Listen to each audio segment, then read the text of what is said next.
Hello, everybody, and welcome to another edition of Wednesday Night Mayhem live on YouTube and StreamYard.com. It is Bruno MF Michael Fletcher alongside Anthony Florio. We are awaiting the presence of Michael Bullock. If he shows up, great. If he doesn't, then I guess we'll wait for him tomorrow night on Strictly Sports. All right, so we started off the show with the promo segment by Braun Breaker, interrupted by Dolph Ziggler. It looks like it wasn't anything special, but it did do a decent job of promoting and everything else. The way that they did the body of work, it was all right more than anything else. We're just gonna move right on in. First fight of the night: LA Knight versus Grayson Waller. Waller wins the match in 9 minutes and 58 seconds. This was a good match. This was a solid match. It basically was a little bit of a backdoor victory, which I don't mind it because it does give a little bit of some more legs to the rivalry. And I think it was a solid match. This was at least three and a quarter. If you want to make an argument for 3.5, I'll give you it. I'll give you that. Anthony Florio, I give it to you. No need for 3.5. I think that's a little bit of a reach. You had it exactly right. 3 to 3.25. That's exactly what I was thinking. But let me see. LA Knight and Grayson Waller had a fine matchup until the messy ending. The timing was all off on Knight's blocked BFT, and then it ended with the always awkward roll up and pulling the tights and getting the win. You know where I'm going with that. I think it's likely that the rematch will happen at NXT Stand and Deliver with a better stipulation that can officially let one man stand tall. Maybe a last man standing match, possibly. I think that's what they're probably hinting towards.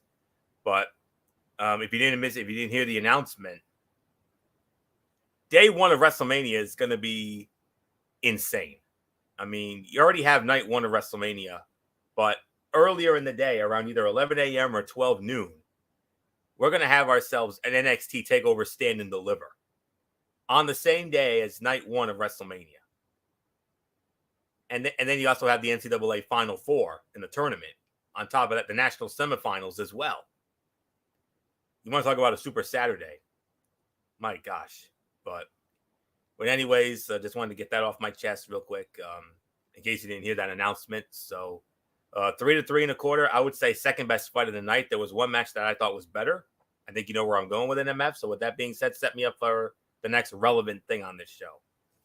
Well, the next relevant thing on the show was the start of the Dusty Women's Classic, as it was Kaylee Ray and Io Shirai against Amari Miller and Lash Legend. And it was Kaylee Ray and Io Shirai. They do advance to the semifinals, winning the match in 2 minutes and 44 seconds. Anthony, not much to talk about. Predictable winner.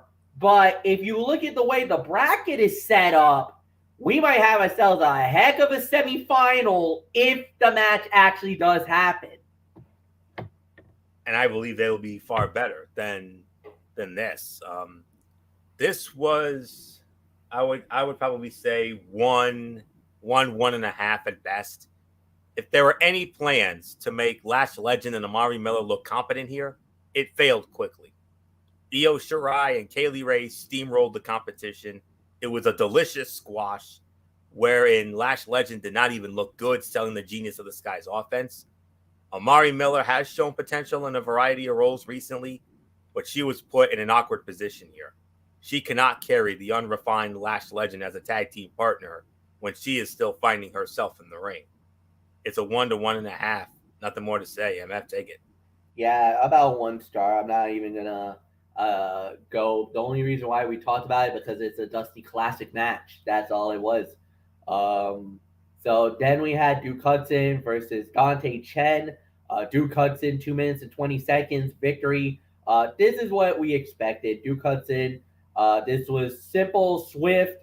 There was really nothing to look. It was more of a showcase fight for Duke, just to make him look really good, and he did very well. So nice win for him.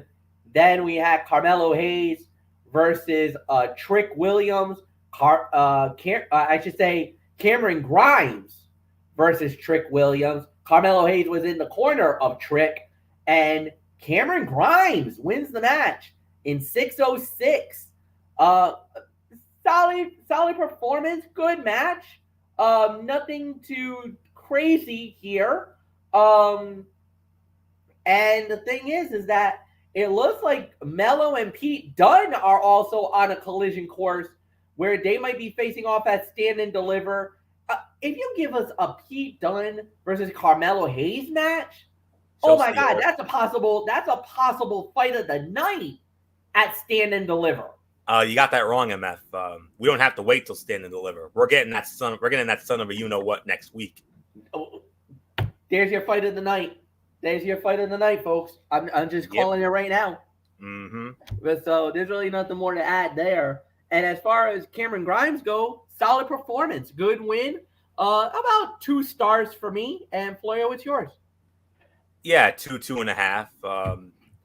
Mello is great in every way. It would be nice to see him vary his promo style occasionally, but he never disappoints with the material he has. He and Pete Dunne will do some great work together in their forthcoming bout. Trick has been developing quickly in NXT 2.0, but he's still finding his way in the ring. He looked capable, but not dangerous against Cameron Grimes. He needs to wrestle lower-level talent if the plan is to make him look like a threat in the future. And all I can say right now is that next week it will happen. It's going to happen. It will be for the North American Championship. You would, I mean, yes, that is a takeover Stand and Deliver quality bout. But no, for some odd reason, we're getting this thing on free television next Tuesday night on NXT 2.0. Pete Dunne and Carmelo Hayes for the North American Championship. It's going to happen next week. So outside of, takeovers and special shows, we usually have nothing to get excited about on NXT shows nowadays, or 2.0 shows nowadays. But this is something I'm looking forward to. Of course, it's a Pete Dunne match. I'm not gonna lie. You know what that means, MF? I'm gonna be doing a lot of cringing because you know why. Mm-hmm. That damn joint manipulation. Mm-hmm. So, if you're squeamish like me, this is not for the faint of heart. No. The minute he starts doing what he does to the digits and whatnot, that's instant turn away right there. Mm-hmm. Because I can't. So. But it's going to be a hell of a match, though. It's going to steal the damn show next week. There's no question about it. Make that the main event. That's all I'm saying. So, 2.5 for this. I probably would say third best fight of the night. So let's continue on.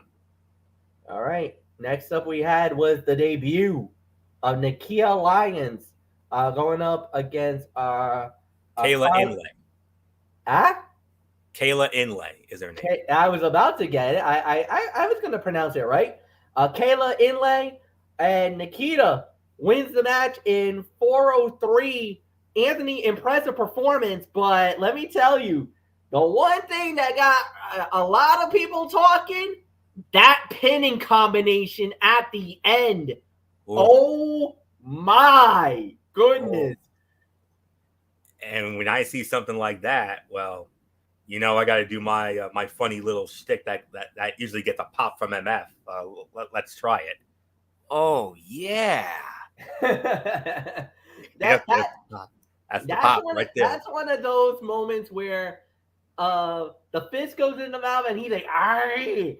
I'm probably gurring like a madman at that point. I do the fist in the mouth, you do the gur, and then I throw in the oh yeah like that. So. But, wow. 2 stars. Given the awkward promos that set her up, Nikita Lyons looked better than expected in her debut. Her striking offense stands out, especially given her size compared to the other women in NXT. She has the look to go far in WWE if she continues to develop as a performer. It helped that she got to work longer than a usual squash. Inlay got in enough offense to show that Lyons can handle adversity. She has work to do before she's ready for serious competition, though. 2 stars, and yes, that pinning combination. Oh, beautiful. MF, yours. Yeah, 2 stars. Look, she did good. She did very good. It was very impressive. I don't think there's anything that would say anything else than that. It was a very impressive performance. She did very good. At the end of the day, I think we can openly admit we were thoroughly impressed with what she performed. So yeah, solid performance, good matchup, nice win. Welcome to NXT is all I can say for Nikita, and hoping that we see something really good down the line. All right, next up was the other quarterfinal match, as it was Casey Catanzaro and Kaden Carter going up against Tatum Presley and Ivy Nile. And when it was all said and done, it was Casey Catanzaro and Kaden Carter. They advanced to the semifinals, 3 minutes and 26 seconds. Look, nice win. Not a big surprise. Another team that I thought was going to make it through. So far, the chalk is the chalk. No major upsets like we had in the men's tournament yet. But remember, these are the teams that we were going to think that were going to get in there. So far, Io Shirai and Kaylee Ray has gone through. Now, Kaden Carter and Casey Catanzaro, they punched their ticket to the semifinals, Anthony. Maybe about 1.5 to 2. It wasn't really much up in this match, but the thing was, the right team went over, the right team advances to the semifinal. You wanted that dream matchup, MF? You got it. We'll get into that in a minute. But 1.5 to 2, I 100% agree. Diamond Mine, they won the Dusty Classic, the men's Dusty Classic with the Creed brothers. But it was never going to be a sweep. While Ivy Nile has been well protected, Tatum Paxley was set up as the patsy in this contest. She and Nile performed some basic offensive combinations together, but looked fairly awkward. Casey Catanzaro and Kaden Carter are better than this performance, wherein they had little to do. Luckily, they won, but the two should have been highlighted more along the way. They will look good against Io Shirai and Kaylee Ray. And MF, I know your mouth. Yeah, I know you're salivating right now at the thought of Io Shirai and Kaylee Ray against Casey Catanzaro and Kaden Carter. Oh. This is going to be a heck of a match, man. That I don't know who to pick in that one. That's the thing. Pick 'em. Huh? It's the equivalent of a pick 'em. Yeah, this is. There's no real favorite, and they both have legitimate beef with Toxic Attraction. So it does not matter who makes it out of this match to the final. You could legitimately say Casey Catanzaro and Kaden Carter deserves an opportunity at the titles, and a lot of people believe they should have been tag team champions by now. And then you got Io Shirai and Kaylee Ray, both who had legitimate beef as single competitors against Mandy Rose, now joining their forces, combining to possibly having a date with Destiny with the tag team champions and possibly fight for the gold there. Because remember, you win the Dusty Classic, that is guaranteed a passage for you to fight for the tag team titles. So we'll see. Main event of the evening, guys, as it was Dolph Ziggler going one-on-one with Tommaso Ciampa. The winner will receive a future title match with Braun Breaker, and the winner of the match, and now the number one contender for the NXT Championship, Dolph Ziggler. Well, a mainstay, a star on Monday Night Raw, I believe he is. He just stole the spot from Tommaso Ciampa. And not only that, but a dirty dog also showed up. Robert Roode, helping Ziggler get the win. Ziggler, 15 minutes, 37 seconds. He now gets a shot at Braun Breaker for the NXT title down the line. Anthony. Is that real? I didn't recall hearing that stipulation. Is that true? Yeah, it is. It is stated here because I'm going off ProWrestling.net. Dolph Ziggler defeats Tommaso Ciampa at 15:37 to earn a future title shot at the NXT title. Oh, all right. And I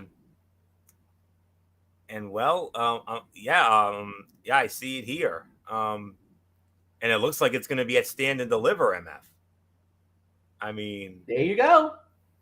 That's what it's looking like here, from what I'm reading here. So, all right. Well, I don't know what to make of that, but anyways, all right. I'm going to give. Unsurprisingly, this was the fight of the night. I'm going to give it 3.5 to 3 3/4 of a star. Dolph Ziggler and Tommaso Ciampa were great together and made the most of this spotlight. It was impressive to watch what the show-off can do with a fresh opponent and just the right amount of hype. In the end, Dolph Ziggler had to win. He and Braun Breaker have been on a collision course for a bit now, and this will be a big match that could pull in people to watch NXT Stand and Deliver. Before that happens, Ziggler and Rude can continue building momentum on the secondary brand that they could parlay into taking advantage of a Raw tag team division that needs more serious challengers. Because next week, we're also going to have the Dirty Dogs squaring off against Tommaso Ciampa and Braun Breaker next week. So you thought Hayes and Dunn was huge. This is just as huge. I mean, but the best part is I can have some fun with this because Bullock's not here. A Raw talent went into NXT and beat an NXT mainstay. Yes, he did. I had to do the Jesse. And not only that, but now a Raw superstar is fighting for the NXT title.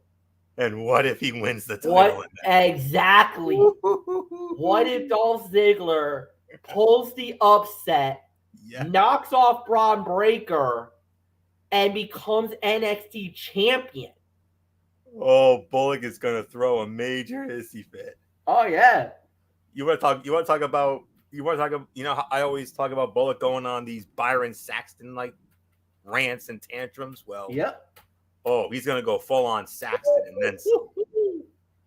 If Dolph Ziggler from Monday Night Raw steals the NXT championship and takes it with him to Team Red, that would be freaking awesome. But I'm gonna be real honest with you, and I'm gonna be realistic with you. I don't see that happening. I think Braun Breaker, it is my projection. I do believe Braun Breaker will successfully defend the NXT championship against Dolph Ziggler as part of TakeOver Stand and Deliver. And you know, that wouldn't surprise me at all. And you know, we're just gonna have to wait and see what happens. So I mean, that's just something to obviously think about. But then again, I'm looking at the Wikipedia page and I don't see that match in there as of yet. But I'm probably gonna say give it about a week or so or something down the line, and they'll probably announce it. But yeah, you know, that's what I thought. I think they, because obviously they're gonna wanna save that. But you know, with everything that's going on, it's gonna happen. It's eventually gonna be announced. It's just you know they like to wait a little bit. But the thing is that I'm not gonna question ProWrestling.net. I'm not gonna question 411 Mania. If they're calling it, I'm taking it, and that's how we're gonna that's how we're gonna react to it. Because we'll read into it. We'll read into it what we will, and we'll take it with a grain of salt. Yeah, right now. But the way that it was being talked about or the way that it was being alluded to, it's probably going to happen. Oh, it's just we just got to see how it plays out. But right now, oh, absolutely, this is going to happen.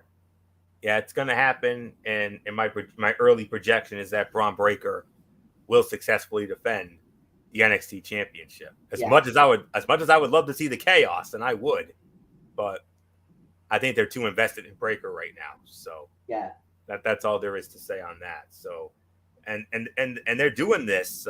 They're doing this because what they're trying to do. MF, I read a dirt sheet about this earlier. About these crossovers with Raw and NXT and SmackDown and all that stuff. I read this dirt sheet a little bit earlier, and the crossovers are going to be continuing for the time being. As we've seen on Raw and NXT, we've seen an uptick in crossovers. With first it was AJ Styles going up against Grayson Waller, and now you got Dolph Ziggler with Breaker and Ciampa, and Dave Meltzer, Uncle Dave, on the Wrestling Observer Radio, he said and I quote, the strategy that they've had for whatever it's been several weeks when they revamped everything was they wanted more angles on Raw. Grayson Waller, AJ Styles was the first one. They want an angle on Raw at all times on NXT. So this is the second one.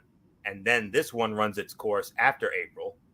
Ziggler is probably going to be the guy until the Stand and Deliver show. Then they'll use another guy. The idea is to always have a main roster guy, preferably from Raw, doing an angle on NXT. You do the angle on both Raw and NXT with the idea of that's one of the ways to build up the NXT rating, which thus far hasn't worked, unquote. So, because they haven't found the right guy. Exactly. That's why. But the one time that they really did hit the right mark was literally when they brought AJ. When AJ Styles showed up, we all knew how monster that turned out to be. Indeed. So, at the end of the day, just put the right guys out there. Why not bring Seth freaking Rollins? Why not bring Kevin Owens? Why not, Definitely. I mean, if you're going to bring big names, if you want to bring big names, you got to bring big talent. Exactly. Or what about for the women? You got big time Bex. Bring her. Bianca. Why don't you bring Bianca? You could have her show up. I know she definitely could ruffle a few feathers. What about Alexa Bliss? She's she's NXT. She has NXT roots. So you could do things with the company that would help out. You just gotta be patient, guys. That's all we're gonna say about that. So I get it. I get where they're coming from. And then if you're NXT, that's when you start bringing some of these bigger names. That's when you start when you want to bring those guys over to the main brand. Imagine Carmelo Hayes on Monday Night Raw. I would love that. Imagine that. I would love to see that. So that's what I would say. That's my story. So, I mean, and vice versa. Yeah, and vice versa. Have NXT men and or women jump on Monday Night Raw, to advance those angles. Yeah. So, I mean, imagine Toxic Attraction showing up on Raw. Oh boy, that would. Ooh. I would have to hose you down. I already know I'll be in trouble that night. Well, no, you're the lead commentator on Raw, so I don't know. I can't do the funny Jerry Lawler. I can't do the funny Jerry Lawler. Don't worry, I'll do it for you that night. Yeah, you'll have to put a Corey Graves twang on it or something. I will. Yeah, because you got the Corey Graves down thing pat. You got it down pat. So, well, you guys you already know how I can do it because I did it. I think I did it really well with Bianca versus Becky when we were in Providence that night. Yep. And Yeah. we'll have to wait and see. So but this was definitely the fight of the night. It was a 4-star overall match, but because of the ending, I can only bump it down to 3.5 to 3 3/4. Mm. But it is the fight of the night, unsurprisingly. So with that, MF. Agreed. 3.5. I'll give it. It was a good main event. It was a very good main event. There's no doubt about it. Solid fight, excellent battle. Ziggler wins, no big surprise. Anthony, overall review is yours. All right. All right. I'll be a little generous here, and I'll give it a 6 out of 10. I mean, we had. Of course, it's the typical NXT stuff. I mean, first match was good. Main event was great, as always. The in-between stuff, we had an okay match with Cameron Grimes and Trick Williams. And then you had the debut of Nikita Lyons and the Women's Dusty Classic. I mean, both of those matches could have been better.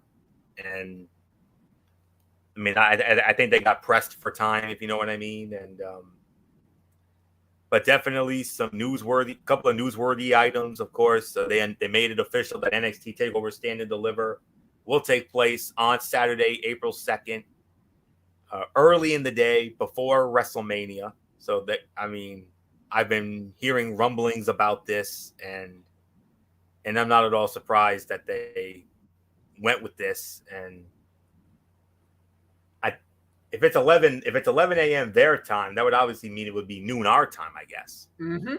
So, all right. So that's good. So yeah, that'll be about a 2.5 to 3 hour event. So it should be done around 2:30, 3 o'clock. Then we can, get a little catnap in there before we get to the big show, of course, night one of the big show. Because WrestleMania, I believe, will start at 8 o'clock.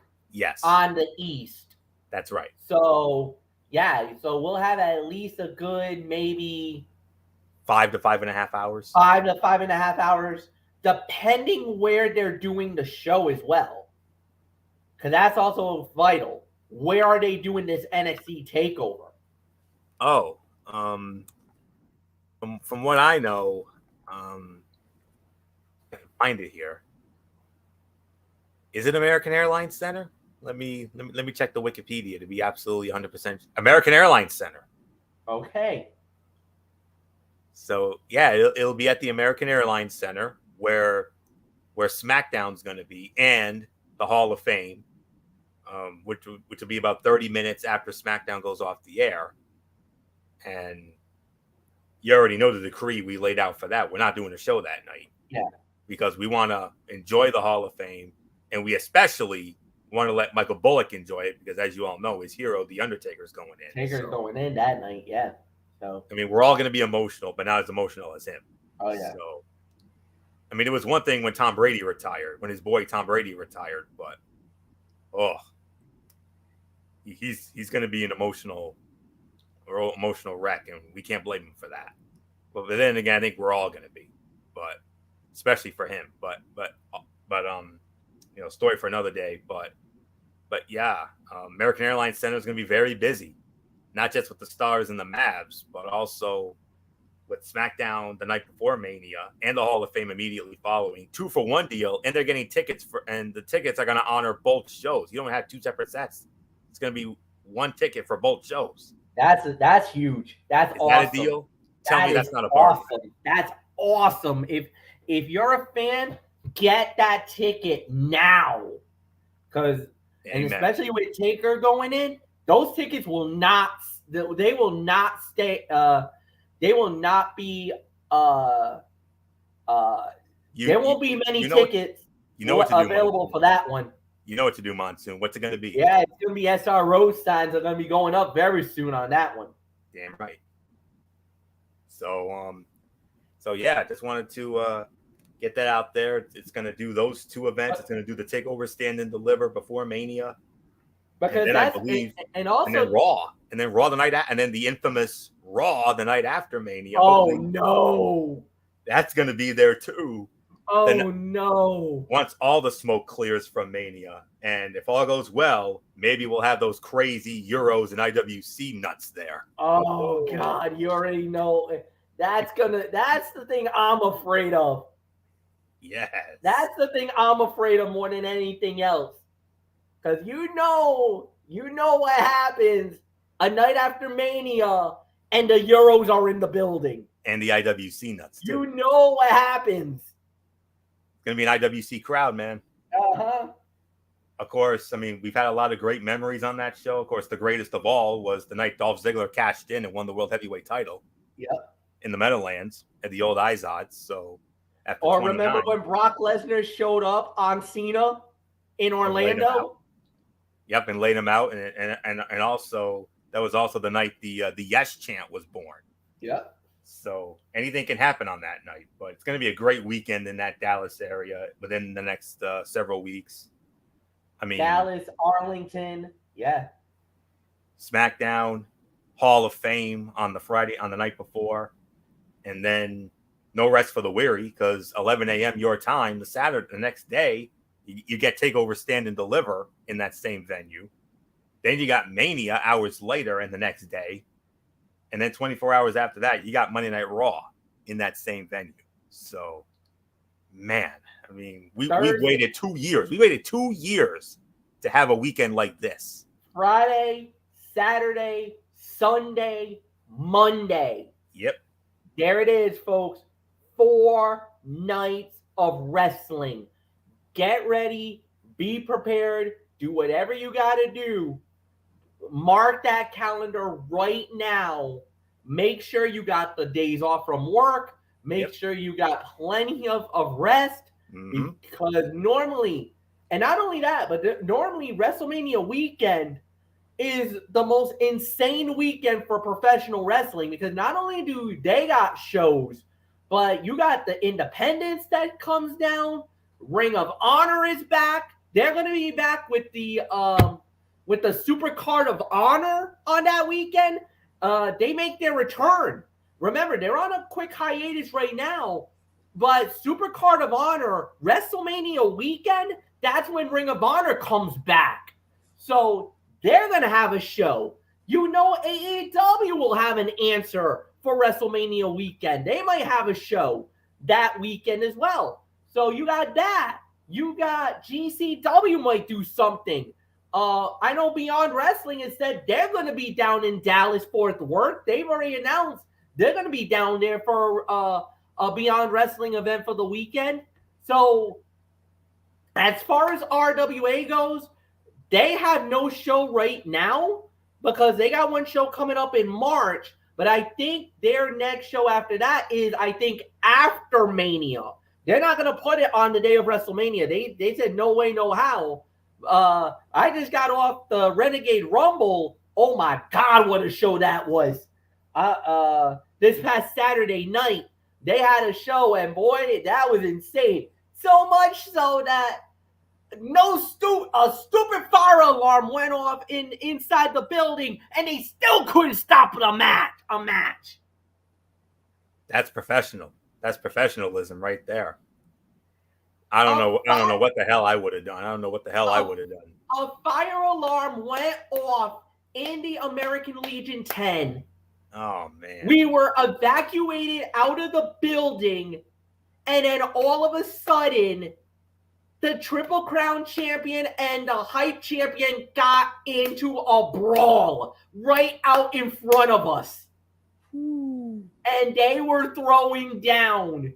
That's a Mikey's mindset right there. Oh my God! I'll get more into that on Friday, man. That was nuts. That was nuts. I can't wait to hear about it. So but anywho, before we get too far ahead, NXT 6 out of 10 for me. You said 6 as well. I'm going 6 as well. Nothing more to add. Let's get into AEW now. We're gonna start it off with the Battle Royale. If you win it, you get the opportunity to be a part of the triple threat for the tag team titles at Revolution.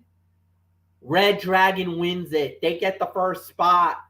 They win it in 18 minutes and 20 seconds. This was a fun battle royale. This was good. Look, it's safe to say who the contenders are going to be. Red Dragon, Young Bucks, and Jurassic Express will probably be fighting for the belts at the end. Whatever the case may be, it happens. Red Dragon gets over this week. There's going to be another battle royale next week. I think it's safe to say that'll probably be the Young Bucks. But this was a good battle royale. It's always unpredictable. You never know how this is going to play out. I thought they did a good job with this. This was about 3 stars for me. Anthony, it's yours.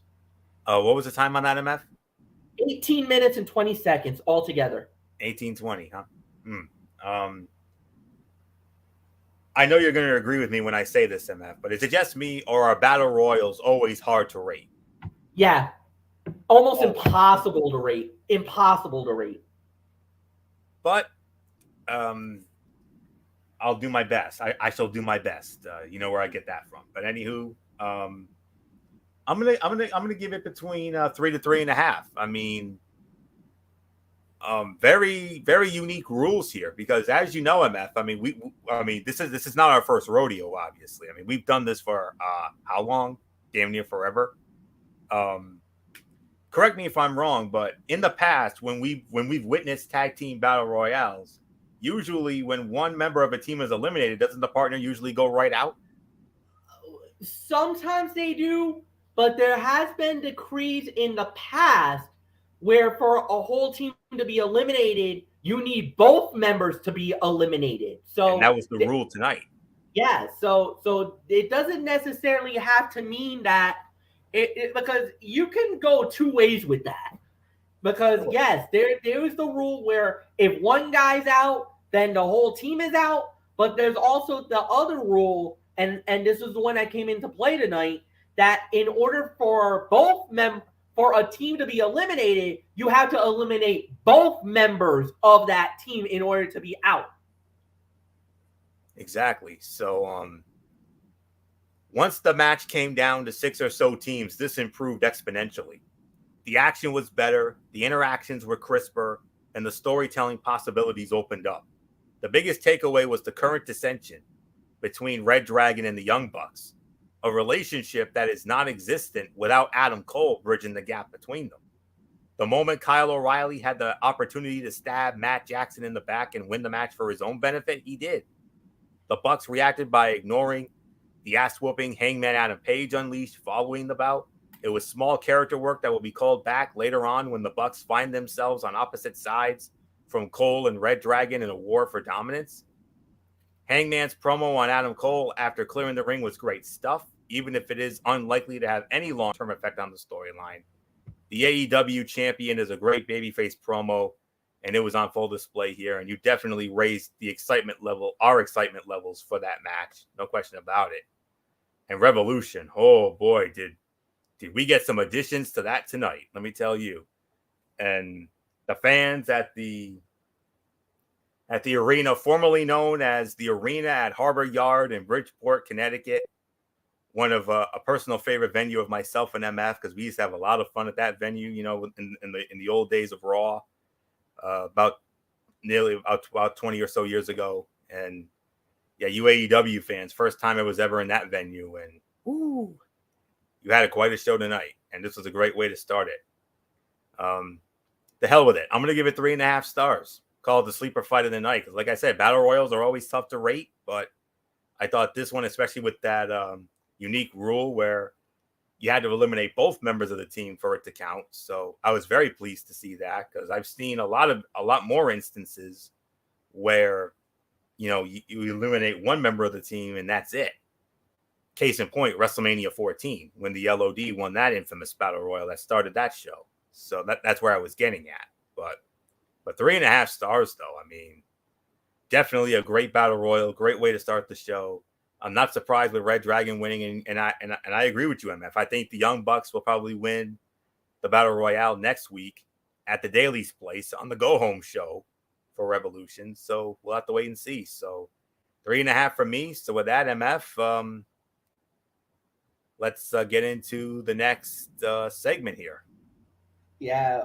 Well, normally we don't really talk about segments, but this one we Yes, definitely need to get into. agreed. Um, it was MJF, and well, yeah. So it was MJF. Cut it a promo with CM Punk and Anthony Florio. Wow. That's all I can say is that look, you may not like MJF, you may not like his character, you may None of not us give, do. and none of us do, but my goodness, you Respect. want to talk about going behind the velvet rope and opening yourself up? That was, You put some respect on it. yeah, You put uh, some respect on it. yeah. And this was, and I'm going to be honest with you. It's not often I say this, but co-segment of the night, because there was another segment that I thought was just as good as this. I mean, this is more extraordinary promo work from MJF, whose time spent cutting promos in front of a mirror in the same vein as CM Punk clearly paid off. The only negative is that MJF, as we all know, is clearly a vile, vindictive, unlikable bad guy and has been treated as such for so long that there is no reason to believe anything he says. There is consistently a dark cloud of an impending beatdown awaiting anyone who is suckered into his trap, and that was the case here. The question is, where is this heading? Is CM Punk going to allow himself to fall prey to the inevitable, or will he shake off the obvious mind games and deliver the beating we all fully expect him to dish out on March 6th at Revolution in the dog collar match? We will find out sooner rather than later. But this was one of the top segments of the night for sure, MF. So not really much more for me to say on this. So let's get your thoughts. Without a doubt, one of the best promos I've ever heard. I mean, it was amazing. It was powerful. Um, it was just one of those that you just say like, man, he really like it was incredible. So I don't even know what to even say right now. I mean, it was that kind of a promo, and it was really that good. It was, you can't say anything bad about it. So after that, the next up we had was Malachi Black and Brody King versus Pac and Penta El Zero Miedo. Pac and Penta El Zero Miedo wins the match in 8 minutes and 5 seconds. But after the match, we had a little bit of a brawl. Then the lights go out, turn the lights on, and Buddy Matthews is in the building. Buddy Matthews is all elite. And just when we thought Buddy Matthews was going to get a little piece of Malachi Black, he goes after Penta El Zero and goes after Pac. Buddy Matthews is a member of the House of Black. Oh, no. All right, wait a minute. Malachi Black, Buddy Matthews, Brody King?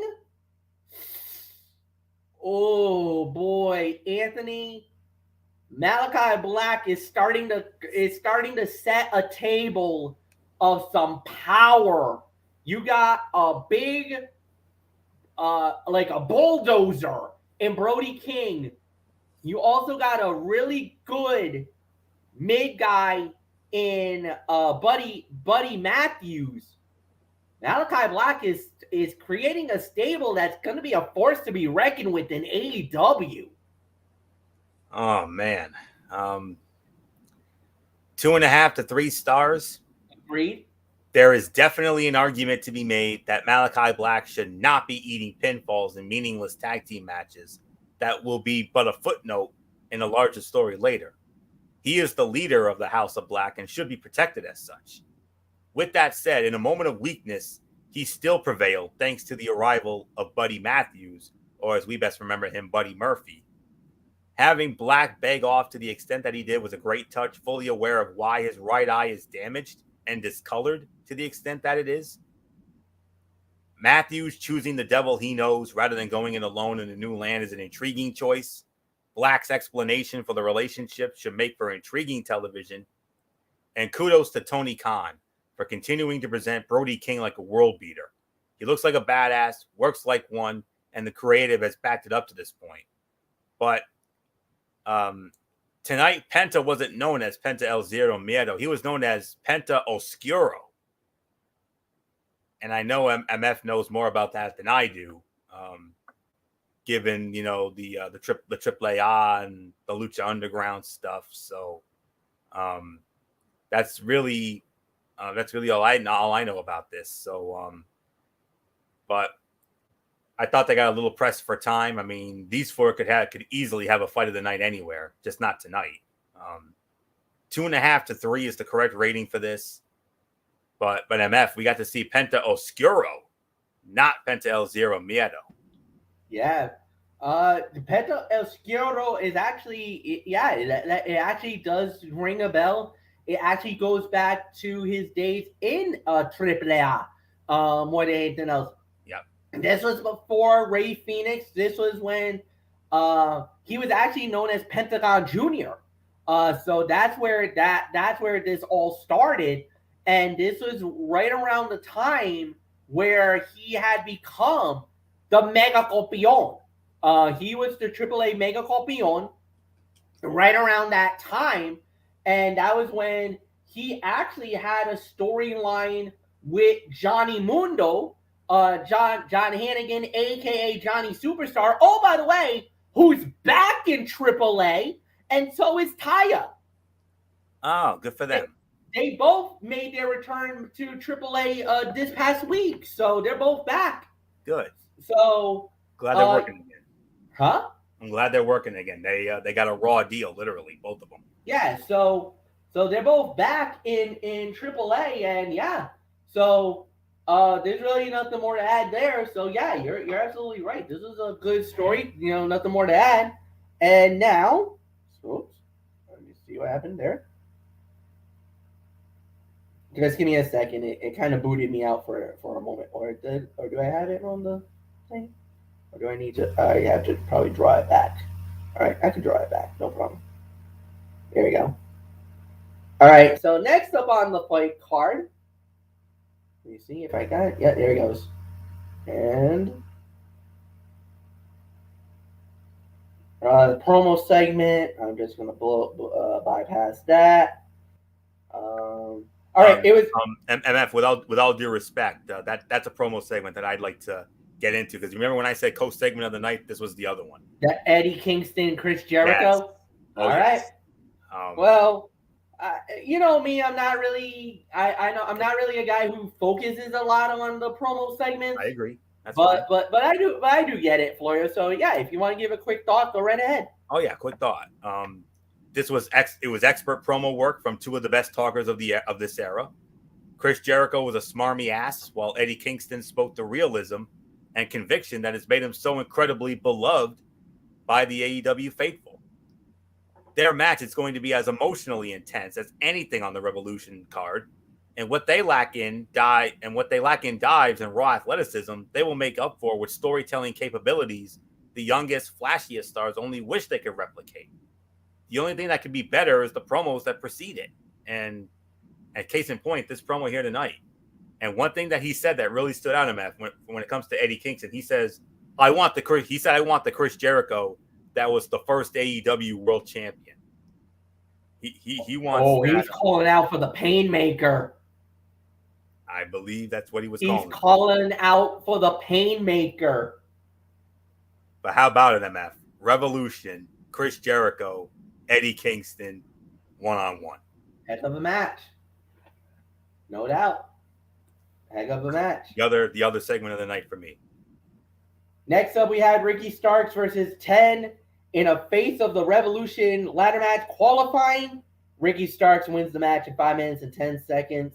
5 minutes and 50 seconds. It was all right. It was fine for what it was worth. I don't really think there was anything more about it. So, Anthony, just quick thought. Well, at least now we have a non-big man in this now. So, we have all big men without it. There was nothing inherently wrong with this one, but it never felt like Preston Vance had much of a chance of winning this one. Sherry controlled late, but Ricky Starks outsmarted him for the win in a match that was rather one-dimensional. The win gives Team Taz 2 entries into this upcoming ladder match. Considering the Beef already qualified for the match and the aforementioned Powerhouse Hobbs, Keith Lee, and Wardlow, it was time to add a smaller competitor who can bump for them. Starks is that guy, but he's resilient and cunning enough to win despite his lack of size. He could be a dark horse in that match. So I'll give it a solid 2.5 stars for the effort.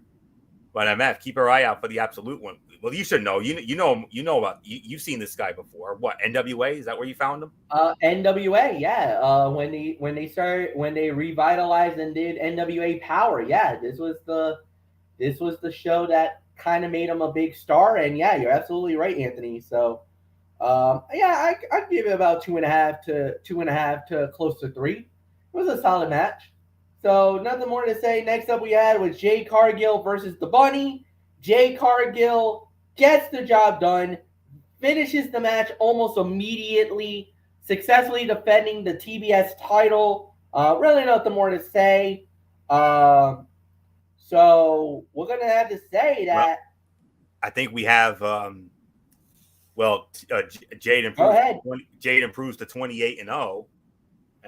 And I'll say it, the Bunny was her toughest test. I mean, you and I know this, MF, whereas Bullock doesn't know much about her, but we know her, from her days as Allie in Impact, former Knockouts champion down there. And, the match tonight, I got to say, it was a fun way to work around the heel nature of it with Matt Hardy and Mark Sterling getting involved, only to be tossed from ringside and give way to the end of the bout.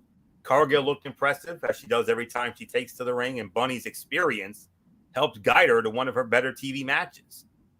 And now here comes the good part. Your girl, MF, Tay Conti, looks like she's going to be the next in line for Jade Cargill in the TBS Championship. And the introduction of her into the title picture is an interesting choice, since her TV presence has been limited of late. I don't know why, but it has. She's a breakout star for the company and one of the more pleasant surprises of 2021. Whether she is experienced and good enough yet to get a pay-per-view quality match out of Cargill is the question. But based on the post-match, I expect a tag match with Jade Cargill and the Bunny against Tay Conti and Anna Jay at some point in the near future. Maybe either on next week's Dynamite or maybe even on the Go Home Rampage. I mean, I think it's very likely it's going to happen on one of those, But MF, I know for a fact you got to be very pleased to know that it will be Tay Conti and Jay Cargill, and that will happen at Revolution as well. So you're really stacking this show up. But then again, AEW pay-per-views are always stacked, and this one is no exception. So, and this could be. I mean, you thought the Alley match was good tonight, 2.5, 2 3/4, but if anybody could get an even more passable match out of Cargill, I think Tay Conti is the one who could do it. Yeah, no doubt about it. We'll definitely have to see how it plays out, but you're definitely correct about that. It can definitely go a number of ways, no doubt about that. It was solid. It was good, and yeah, I love Tay. I think she'll be I would love to see her walk away with a belt sooner rather than later. But the thing is, they're gonna want to defend and protect Jade Cargill as much as she can. So, and she's been an amazing talent. So who knows how that's going to play out. Then after that, we got the main event of the evening, which was Bryan Danielson versus Daniel Garcia. Bryan Danielson wins the match in roughly 9 minutes and 30 seconds. Solid main event match. Good battle. About 3.5 stars. These two guys are really good style wrestlers. This is an Anthony Florio special. This was technical wrestling at its finest, and it was a solid match. I love the post fight between Moxley and Danielson. Definitely a rivalry that definitely continues, and it will probably happen at Revolution. So Anthony Florio, solid main event to close the show. 100% agree. 3.5 stars. A fantastic pro wrestling match headlined this show, with Bryan Danielson and Daniel Garcia beating the ever-loving hell out of each other. so good was it that this could have gone another 10 or so minutes and only gotten better from there. It was certainly hurt by time constraints, as the whole segment was, but it still managed to live up to lofty expectations. MF, we wanted the match. We're going to get it. Yep. Bryan Danielson, Jon Moxley, Revolution. It's going to happen. I know MF's getting that urge to say what he always says. But the Danielson-Moxley match at Revolution is going to be fantastic. A physical battle between two guys whose long-term story plans will hinge on what happens in the hotly anticipated encounter. A scenario in which they combat 2.0 and Daniel Garcia along the way should not be counted out, as the heel trio provides quality competition for the Mega Powers-esque tandem. So we'll have to wait and see on that. But this was definitely 3.5. But nonetheless, MF, Danielson, Moxley, we've been wanting it. Guess what? Revolution, we're going to get it. Yeah, this is going to be a heck of a match, too. There's no doubt about that. Excitement level just got taken up to a whole new level. So, yep, I can't wait. It's going to be really good. And, yeah, so nothing more to say. And I believe, Anthony, you have the final say on the overall review. I will give this about 7.5 to 8 out of 10. This was a very good show tonight. No question about it. I mean, all right, that Jade Cargill and Tay Conti, that has not been officially added, but I got a good feeling it might be. Maybe it could be on the pre-show. You don't know, unless they do some casino match. But you've got that Face of the Revolution ladder match. Keith Lee, Wardlow, Powerhouse Hobbs, Ricky Starks against either Orange Cassidy or Anthony Bowens. And then there's going to be one more competitor. So it looks like there's going to be about 6 or 7 guys in this match. You got the tag team championship 3-way, Jurassic Express, Red Dragon, and whoever else comes out of it. Punk and MJF in the dog collar. Dr. Britt Baker and Thunder Rosa for the women's title. Hangman and Adam Cole for the AEW world title. Chris Jericho and Eddie Kingston. Danielson and Moxley. And on top of that, MF, a 6-man tornado tag team match was also added tonight. Andrade El Idolo, Matt Hardy, and Isaiah Cassidy of the Private Party against Sting, Sammy Guevara, and Darby Allin. Wow. That's been added. Oh, my goodness. Revolution. $50. I know for some that's steep, but for me and MF, nah, not a problem. It's worth it. Damn right it's worth it. BR Live, baby.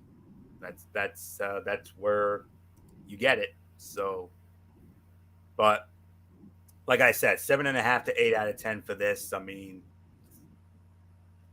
I didn't really see it, much in the way of anything bad on this show. I mean, a couple of matches were short. I mean, the only match that was really kind of meh to me was the Ricky Starks and Preston Vance. I think that was the, by default, worst fight of the night. Although you can make an argument for Cargill and Allie, the bunny. But other than that, all the other matches were solid to good to great. We had 2 fantastic promo segments with MJF and that segment with Jericho and Eddie Kingston. My God, that was insane. I loved it. And, of course, with all the newsworthiness. And then, of course, the bomb with Buddy Murphy or Buddy Matthews being all elite. I mean, the arena at Harbor Yard in Bridgeport, Connecticut, all of you folks who are in attendance for that show tonight, you're going to be taking home some memories. That's all I'm saying. So remember this night. So 7.5 to 8. That is my rating for it. Revolution just got stacked. And next week, Daly's Place, Revolution Go Home show for Dynamite. And then they'll be at the arena where the pay-per-view will be for Rampage and the event itself. So, get ready. So 7.5 to 8, I'm taking home. Yeah, absolutely. 8 out of 10 for me. Excellent AEW show, and that will put a bow on this tonight. All right, guys. So tomorrow night is Strictly Sports, hosted by Anthony and Florio, and we got a lot to talk about. So we got the NFL honors, we got the Super Bowl recap, we got the Hall of Fame inductions, We got some NBA trades that went down. We're going to get into that. We got a whole bunch of other stuff that we're going to be covering. 10:30 Eastern tomorrow night on the Tone 25. So until then, for Anthony Fleo, I'm Michael Fletcher. Have a good night, everybody, and we will see you tomorrow.